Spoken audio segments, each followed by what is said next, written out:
അമ്പലപ്പുഴ വളഞ്ഞ വഴിയിൽ വിരണ്ടോടിയ പോത്ത് കടലിൽ ചാടി. മത്സ്യത്തൊഴിലാളികളുടെ സഹായത്തോടെ പോത്തിനെ പിടികൂടി കരയിലെത്തിച്ചു.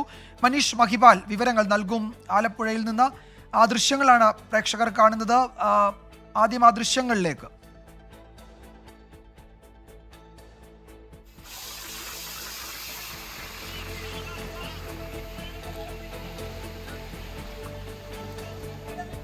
മനീഷ്, വലിയ അപകടങ്ങൾ പണ്ട് ഇത്തരം സംഭവങ്ങളുടെ ഭാഗമായി ഉണ്ടായിട്ടുണ്ട്. ഈ പോത്ത് അക്രമകാരികളാവുകയും നാട്ടുകാരെ ആക്രമിക്കുകയും ആളുകൾക്ക് ഗുരുതരമായി പരിക്കേൽക്കുകയും ഒക്കെ ചെയ്യുന്ന സംഭവങ്ങൾ ഉണ്ടായിട്ടുണ്ട്. എന്താണ് അമ്പലപ്പുഴയിൽ സംഭവിച്ചത്?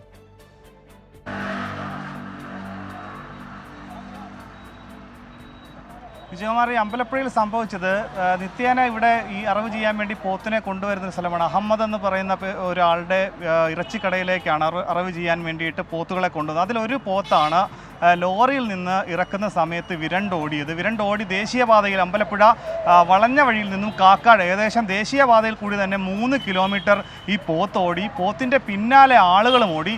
പിന്നീട് ഈ പോത്ത് ദേശീയപാതയിൽ നിന്നും പടിഞ്ഞോട്ട് ഏകദേശം 1.5 കിലോമീറ്റർ ദൂരം കടൽ തീരത്തേക്ക് ഓടി. കടൽ തീരത്തെത്തിയതോടുകൂടി പിന്നീട് കടലാണെന്ന് മനസ്സിലായി. പിന്നീട് പോത്തിൻ്റെ പിന്നാലെ ആളുകളാണ്. അങ്ങനെ ഗത്യന്തരമില്ലാതെ ഈ പോത്ത് കടലിലേക്ക് ചാടുകയായിരുന്നു. കടലിൽ ചാടി നീന്തി. പിന്നാലെ ഈ പോത്തിൻ്റെ പുറകെ വന്ന ആളുകളും നാട്ടുകാരും ചേർന്ന് ഏകദേശം 1 മണിക്കൂറോളം ഈ പോത്തിനെ കരക്കെത്തിക്കാൻ വേണ്ടിയുള്ള ശ്രമം നടത്തി. പക്ഷേ നീന്തി അടുത്തെത്തുമ്പോഴും പോത്ത് തിരിച്ച് കരയിലേക്ക് എത്താൻ വരാൻ തയ്യാറാകുന്ന രീതിയിലായിരുന്നു. പിന്നീട് 2 പൊന്തുവള്ളക്കാരാണ് വളരെ തന്ത്രപൂർവ്വം ഈ കടലിലേക്ക് ഇറങ്ങി തന്ത്രപൂർവ്വം അതിൻ്റെ മൂക്കിൽ കയർക്കുരുക്കിലിട്ട് ശേഷം കരയ്ക്ക് എത്തിച്ചത്. അങ്ങനെ ഏകദേശം ഒരു മണിക്കൂറുകൾ 2-2.5 മണിക്കൂറുകളോളം ഇന്നലെ ഈ പോത്തിൻ്റെ പിന്നാലെ ആളുകൾ ഓടി കടലിൽ ചാടി പൊന്തുവള്ളക്കാരെയൊക്കെ തന്നെ സഹായത്തോടു കൂടിയാണ് വീണ്ടും ഈ പോത്തിനെ കരയ്ക്കെത്തിക്കാൻ സാധിച്ചത്. വിജയകുമാർ.